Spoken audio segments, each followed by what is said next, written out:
be strong.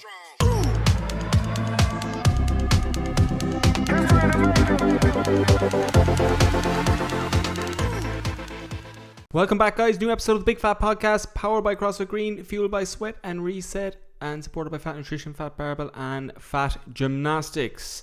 We have Mr. Richie Ross on with us today for his solo attempt. Say hello to Richie. Like, they can't hear that on Spotify. Hello. They can't see that on Spotify. You can't see on Spotify. It's my silent bow. Richie, as we mentioned in our other podcast, is our token American, which is the birthplace of CrossFit. CrossFit. Yeah. Or just general fitness. America. Richie, tell us something interesting about yourself. Some of you know, some of you don't. I have big background in Irish dance, so that's probably how I actually ended up in Ireland in the long term. But Nothing to do with your wife being Irish or anything. well, that's how I met her and everything. Like, yeah, we met touring. We both worked for a show, traveling. Got to travel to 30 something countries over a few years. And how did you get into that though? you know what? It's I don't think I know crazy the backstory. background. Like, my mom had this interest in Celticness. I don't even know, but it was like she had this interest and couldn't decide between like Scottish and Irish dancing. She had an interest just in like the region, I guess. And she took us to like some Scottish dancing. She took us some Irish dancing. And she just decided on it. And I have 4 brothers and sisters, and we all ended up in it. And a few of us ended up being pretty good and touring and being ranked internationally. And I was just gonna say, so is there any Irish heritage in your family? way back, probably about as much as most Americans have. It's at least 2 generations. I'm trying to think. My great grandpa came from Northern Ireland. Do you know where? Antrim. Okay. And then controversial. and then your ma is mad into Celtic stuff. Yeah, I don't even know where the interest came from. I think she probably saw it somewhere or read about it and got started on it. And Wasn't she a dolphin trainer? she was a dolphin trainer. This is where we always end up. Yeah, my mom, I think, put herself through college teaching and training and performing with the dolphin and aquatic show in SeaWorld. Yeah. Okay, that was before the documentary came out, so everyone was none the wiser. Yeah, nobody knew about it back then. Yeah. She wasn't a part of any That of was that. fine. Like, you mentioned Irish dancing and Scottish dancing. Is there a difference? Are you joking? I've never heard of Scottish dancing. Yeah, it's very much more basic, and there's I know I don't mean to be demeaning towards it, but it's much less intricate, and I would in general say less exciting. It's a lot of the same, and I think the level that you take Irish dancing to can be much higher skill set than That's the probably Scottish. why I've never heard of the Scottish one. You did it, obviously, Irish dancing over in America. Yeah. Did So go on. Did you have to go to like the shows? Like, do you ever see the underage shows over here? No. You never seen it like with the girls in the dresses and they have like 10,000 curls in their hair? Oh yeah, sorry, yeah. I didn't know what you were saying about. Yeah, but like a fesh, yeah, you got competitions, whatever. yeah. And the mad wigs and everything. Yeah. And, yeah, ridiculous. Did you have to go to those?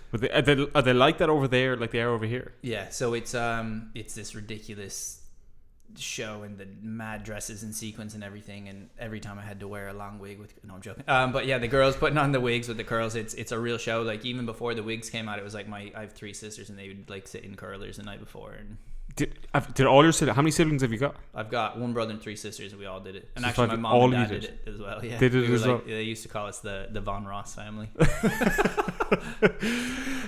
So you were dancing over there. I had a question. I can't remember what it is now. But you ended up doing shows, touring the boat. How did you end up? Yeah, so my brother and I got pretty good at it. We ended up competing internationally for about 5 years, 6 years, something like that.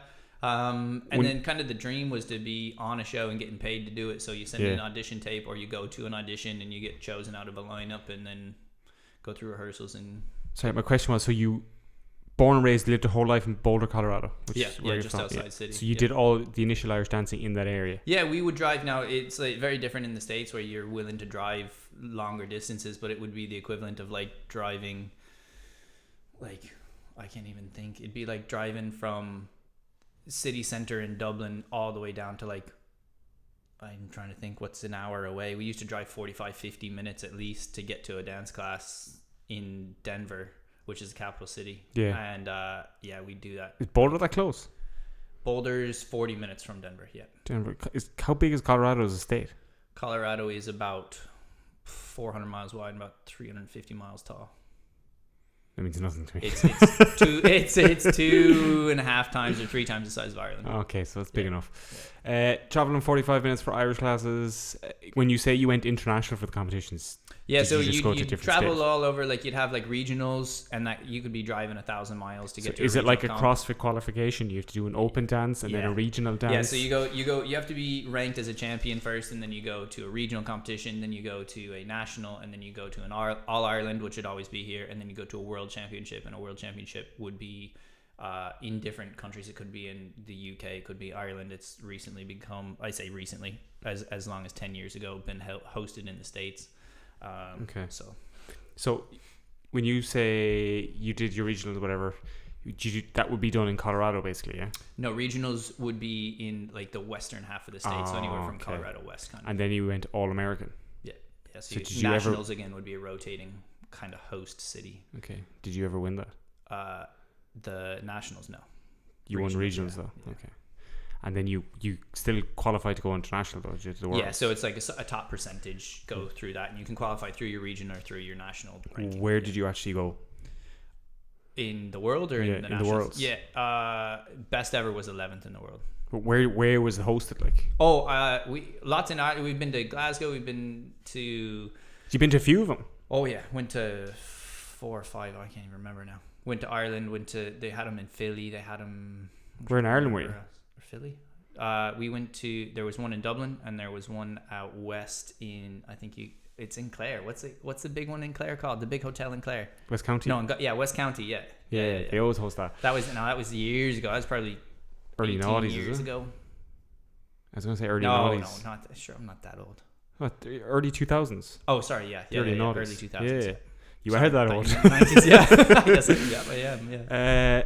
Lovely. So you were how old? So you would have been what, a teenager then in Ireland? Yeah, started competing big time probably at like 15. I think what the members really want to know is, did you get the shift when you came over for an Irish dancing competition? Yeah, obviously. I'm now married to her. So then you ended up. How old were you when you went on the boats? On the what? The boats. When you went dancing on the boats. On the boats. I'm trying to think. I think I started touring just before I turned 20. 20. So you're 32 now? Yeah, 33 now. You're 33? You're not 3 years old. I am, okay, I was going 31 this year. Okay. And 33. So you were 13 years ago. So 2008 you went on the boats. Did you send in a tape? 2007 actually, yeah. Did you tape or did you do an audition? I had to send in audition videos. So yeah, I could use videos, and then you're not actually allowed to do it, but I had videos coming from the world. So like a performance on stage, and then you just an audition tape that you'd send out from a studio and send that in, and you get selected off of that. And then rehearsals were in England, and you had to fly to England. It's fly to England. Yeah, actually, sorry. First show was here in Ireland. I lived in the basement of a hotel right next to D2 nightclub I used to share while I remember you telling me that. Yeah. If I couldn't sleep, you go in for a dance for a few hours and catch it from like midnight to 2 and then go back to bed.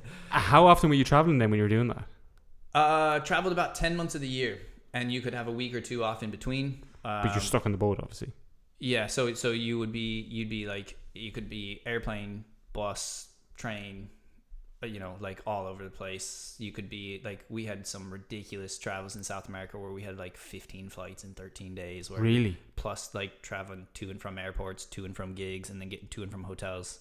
Like some of the travel schedule can be really, hectic. Really demanding. So when you're doing the stuff with the boats, is it just on the boat that you're performing? Or as you said, would you go to a city and actually have to perform a gig and then get back on the boat? Sorry, you keep saying boat. I thought you did it on like a cruise ship. No, I don't know what something. No, I never was on a cruise ship. I thought you were saying boat. I can't even understand you. I have this from the West. I have this mixed up. No, never. We were. I thought you were on a cruise ship. No. Now there are those gigs, but I was always in a theater. So we would be in a big city in a big theater and performing. Like our regular gig could be somewhere between 3,000 and 6,000 people. And then, like, I think our biggest gig was something like 38,000 people in France one time. It was predominantly Riverdance you're doing, yeah? Yeah, so it's that style, like Celtic Legends, Rhythm of the Dance. Like, there's tons of shows, yeah. Is it all under Michael Flatley's stuff, or is it? No, he only owns, or only over a few of them, yeah. Okay. Yeah. So it's all kind of. So I did not realize. I always had it in my head that you were on a cruise ship doing this. No. Okay. Yeah, no. So you're it's traveling always around city in yeah, a theater, yeah. and some days you'd be just.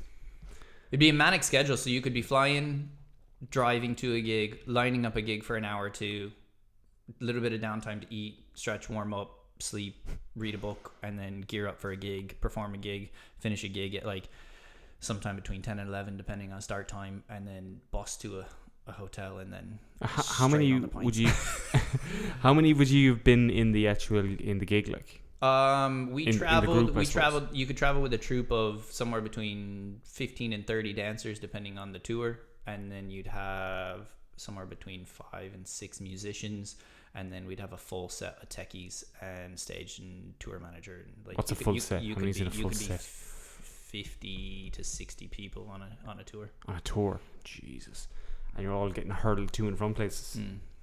High speed. All right, then you were doing that the whole time. Were you doing fitness when you were doing all this traveling, or were you just so like dancing? I did way back in the day that you can't obviously take any weights or anything with you because you're moving and you've only a suitcase to go. So I started a body weight program called Insanity. It's like one of those beach. I remember your man had the DVD thing and everything with the high knees and the extreme lunges. Yeah, and in fairness, it's a serious cardio workout. Obviously, the strength is lacking just because there's no heavy lifting. Yeah. But it was great fitness. I would do that for I think they're mostly like 30-minute program before a WOD. Some HIIT training. Or before it was kind of HIIT circuit training. And I do that before a gig. And then a gig lineup could be never super high intensity, but you're standing on stage dancing for an hour probably before a gig.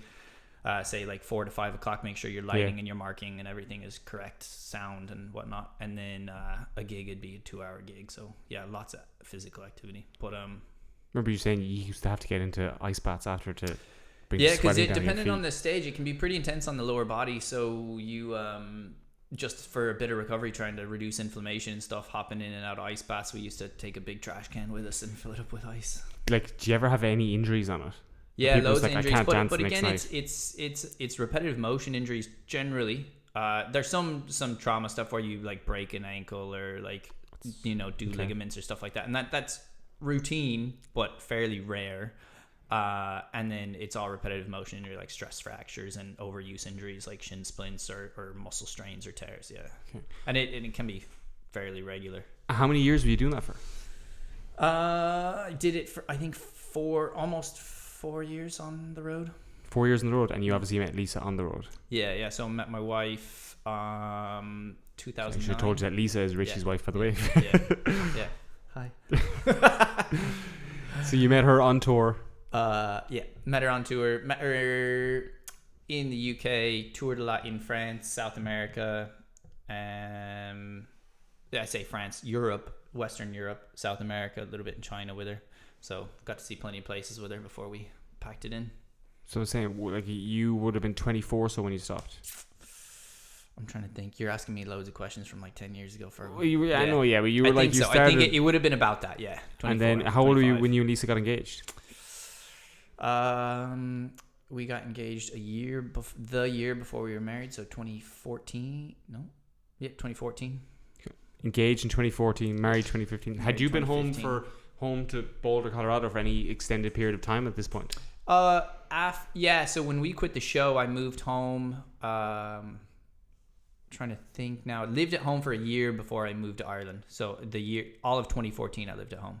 And you and Lisa were engaged. Yeah. So we got engaged mid 2014. So we did the long distance thing for actually I think like 2 years before I moved over here. Yeah. So you got engaged in 2014, married in 2015. You got married over here, and then you moved over here full time in 2016. No, I moved over here 3 weeks before I got married.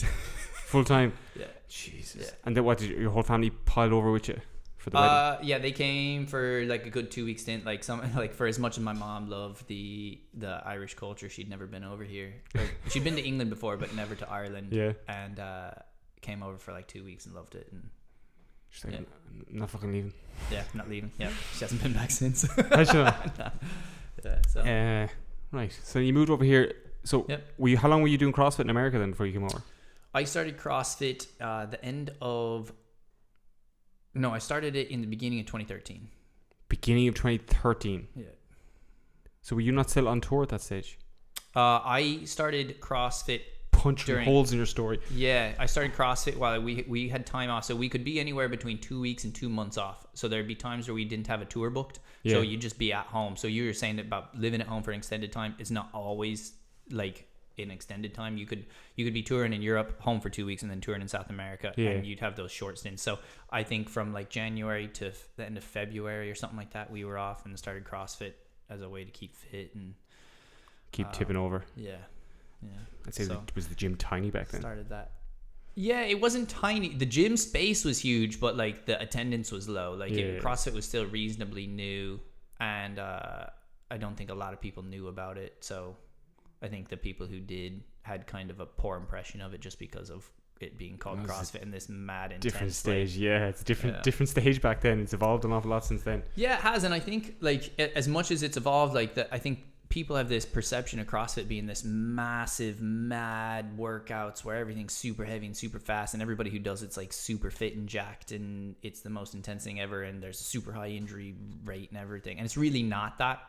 I think that perception came from the CrossFit Games and people seeing these super fit, elite level athletes, and then realizing like, no, it's just like you and me in a warehouse doing some fitness and hanging out. People had you talking to that were just like, I think I need to get a bit fitter before I come down and try that?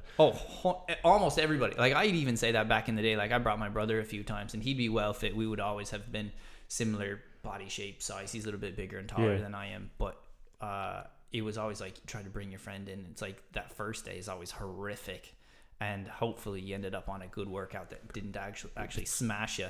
But like that's just general fitness though. Yeah, and it's one of those things like you go in and you have this expectation of what it's going to be, and very often it's not that. And if you give it a little bit of time, you have a quality coach who doesn't absolutely just try to murder you all of the time. yeah.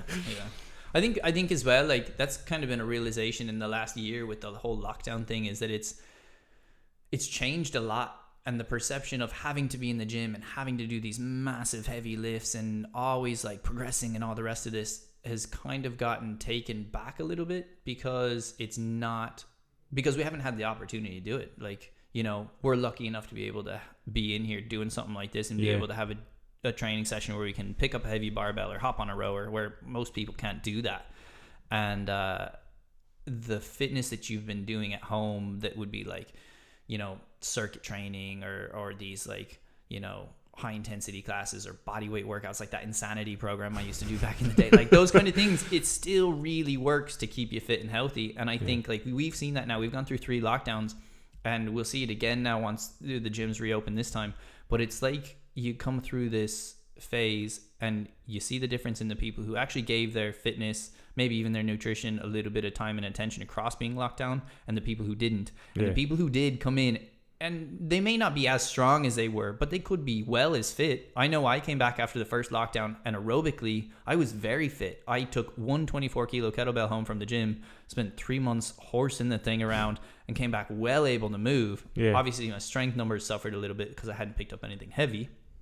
But aside from that, like, I didn't have any issues. And I think the perception of having to do that heavy, mad workout like you see on the CrossFit Games all the time is what scares people into thinking that they like need to get a little bit fitter before they come in and try CrossFit. Before they come in and just do some fitness that's just like repackaged. You look at what we do in here, and it's this like this program that we try to give everyone. And we say it all the time, people's needs differ by degree, not by kind. Everybody needs to move the same way. We all need to squat, to hinge, to press, to pull, to move, to carry, to you know, X, Y, and Z. But you know, you're not going to give somebody who's unfit coming in on their first days the same thing that you would give you and I. We have this long training history. We know where we're at. We know what we should and shouldn't be doing and how we should or shouldn't be moving. This other person is looking for that guidance, and it's our responsibility to give it to them. But that doesn't mean the program changes. You still give them what their body needs in a different level of intensity that's appropriate for where they're at. Bingo. So, bingo. On that note, guys, Richie, thank you very much. Thanks for having me. Guys, like, comment, and subscribe to the YouTube channel. Be strong.